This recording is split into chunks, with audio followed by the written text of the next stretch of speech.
been a hard day and night, and I've been working like a dog. Are you ready to get down to business? Join seasoned entrepreneur, community leader, and Army veteran Scott Shalom Klein, who will take you behind the scenes with those who work in America's small business scene and speak with leaders making an impact, creating jobs, and telling their story in entrepreneurship. So let's get down to business. On AM 560, The Answer, here's your host, Shalom Klein. And indeed, we're all about small business, jobs, and entrepreneurship and business. We talk all about small business here. Indeed, you can always get on my website, syklein.com, so you can find the archive of 12 plus years of shows. But kicking us off today is an author and advocate who is challenging our fundamental ideas about productivity, success, and what it means to show up as our true selves. Our guest is Behati Hart, the author of the new book, Just Be. After navigating a high-achieving career while unknowingly managing ADHD and anxiety, Behati experienced the heavy toll of masking, a survival strategy that many of us use without even realizing it. We're going to talk about that journey, and we're going to talk all about how she's helping us understand how to create spaces where people can thrive without losing themselves in the process. Welcome to the show, Behati. Thank you. Thank you so much. Absolutely. So before we dive into the book, can you tell our listeners a little bit about your journey and what your professional life looked like before you wrote Just Be? Oh, of course. So I am a roundaway girl from the south side of Chicago. I was raised between Hispanic and Black cultures. By 18, I joined the United States Air Force, and I spent about a decade there. And then I spent another 20 years in public service, divided equally between city, state, and county and federal across the United States. I liken myself as a professional career pivoter. I've helped a lot of people transition. And so now I'm in that same space. My background academically is I hold a master's of art and human behavior. So I'm an expert at that. I also have several certifications in design, artificial intelligence, ministry, and coaching. So much of my career, just in a nutshell, has been in the space of innovation and strategy and consulting all across the U.S. Amazing. That's fantastic. Thank you for sharing, and thank you for your service. Just absolutely amazing. As an Army guy, I won't hold that Air Force thing against you, but I'm just grateful to have you on the show. So, Behati, I'm curious, what was that tipping point that made you decide that this book, Just Be, had to be written? And what's that core message that you hope every reader walks away with? Oh, gosh, thank you. Yeah, so the book really demanded to be written. Right around January timeframe when things started shifting in our country, I was working in federal government, and I was at the height of my career. I was with a dynamic team. And by March, half of our team was released. We were cut in half, and we were amongst the 300,000 federal employees who were released from service. And so in that downtime, I had a back surgery, and in that forced stillness, flat on my back, the story just wouldn't shut up. And so when I was able to get up, I sat with myself, and I just kept hearing Spirit tell me, like, just be, it's okay. Just be, it's going to be okay. And of course, in times where things are uncertain, I just forced myself in that stillness. And then I reviewed 9 years of my life and realized that, wow, I was just diagnosed with ADHD and anxiety. Everything makes sense now. And I need to tell people how I navigated this space of burnout as a woman of color, as a woman who's now navigating ADHD in her 50s. And so there was a lot of mini stories in this story. But over the past 9 years, I had been soul searching for meaning in my life. And so the story came out. Yeah, the title Just Be. It's simple, yet in our hustle culture world, it feels almost revolutionary. Just be. What does that phrase mean to you personally? Well, it's not about being something or being better. For me, it was a permission slip, really, to be radical without having to apologize in this world that demands hustle and productivity. I started to finally understand that being myself is going to be revolutionary. At 18, I diverted. I followed the bouncing ball of life that said, you must have a job, you must go to school, you must do all of these things.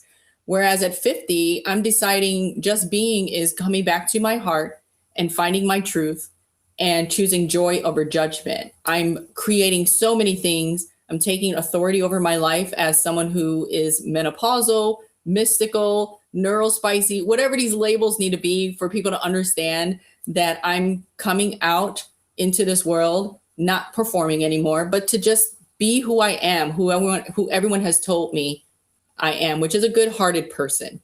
That's the root. And I mentioned this in the show intro, you describe masking as a survival strategy. How did that constant need to perform a certain identity show up in your career? And what was that cost? Well, first off, it cost me physically. Having this diagnosis as being neurodivergent, I didn't realize that my body was rejecting the performance. And that performance looked like not being too Black, not being too ethnic. As a woman in corporate culture dominated mostly by men, having to be quieter. As a creative in a space that is very linear, having to be smaller. And so I call it masking, but masking is traditionally reserved for the neurodivergent community. But as a biracial woman, we mask all the time, and it costs us dearly. It costs us our identity. It costs us spiritually, physically, emotionally, mentally, right? It costs us in so many spaces. We deal with microaggressions daily. And when my body started to feel this, like my parasympathetic system started to break down, chronic pain, chronic illness, I realized that something was wrong. And so I'm taking all of that back to survive. And you received your ADHD and anxiety diagnosis later in life. How did that medical clarity reshape how you viewed your past, and I'm putting this in quotations, failures in your future career path? Yeah, well, when you understand a multi-dimensional mind, because that's what an ADHD mind is, it sees patterns, it sees connections between things, and it needs meaning making to understand the world that we live in. And there's no one size fits all for ADHD. It's just kind of like this basket full of things that we all deal with. But on the table, we are multi-dimensional thinkers, and being still is very difficult because our minds are always racing. So as a practitioner of transcendental meditation, being still was a struggle for me. So when I received this diagnosis, I understood why I couldn't be still. And that helped me to achieve heart coherence so much faster, because now I understood why things were difficult for me. And it was never to blame anyone. It was more so to understand myself. And so now I use that as a roadmap. Yeah. And you've called the act of unmasking a form of radical liberation. Can you give a glimpse of what that liberation actually looks like in your day-to-day life and work? Oh, certainly. I want to share something really tender and personal. Like, my husband and I have been married for 31 years, some amazing times. And I'm venturing off the road into this new uncharted territory as an entrepreneur, whereas we have been very linear, side by side, walking side by side in our career. Our careers mirror each other.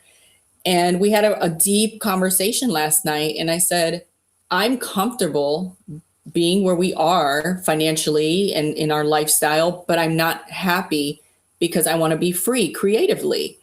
And we sat with that, and it was difficult, but it was uncomfortable, but it was very liberating for both of us to speak our truth to each other, and then come back to knowing, like, we love each other, we really like each other, and we're going to figure this out together. We're not going to abandon ship, right? We're going to stay in this unknown territory and support each other.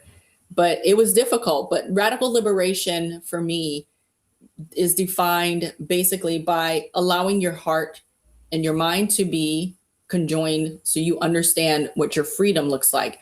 And for me, my freedom is allowing me to return back to that 18-year-old girl that just wanted to be a creator. I wanted to dance. I wanted to create art. I wanted to talk to people. And so I've done the 30 years of public service, and now I'm returning back to service of self. Mm-hmm. And we only have about a minute remaining, and I want to end with really two questions. Number one is, what's the one practical step that you want our listeners to do today? And that's aside for finding a copy of Just Be, which is the second part of the question, how can they do so? So what's that one practical step that people can take today to begin reconnecting with their true selves? And where can our audience find a copy of Just Be? Okay. So my practice as a life architect always begins with helping people remember who they are. And I do a practice called mirror work. And what that looks like is you sit in the mirror and you soul gaze and you have a conversation with yourself and you ask yourself, who am I when I don't have a title, when I don't have a label, when I don't have a responsibility? Do I know who I am? And so that work often becomes very revolutionary for my clients, and it has been for myself. I do it every day. So that would be the first thing, is to have a moment with your true self. And then secondly, you can find my book on Amazon, effective Sunday 1/1. And my website is behatihart.com. Amazing. Behati, thank you so much for inspiring us. Truly, truly inspirational. Really grateful for your time today. And we'll be certain to share Just Be in the show notes. Quick break here and get down to business. We'll be right back. Thank you.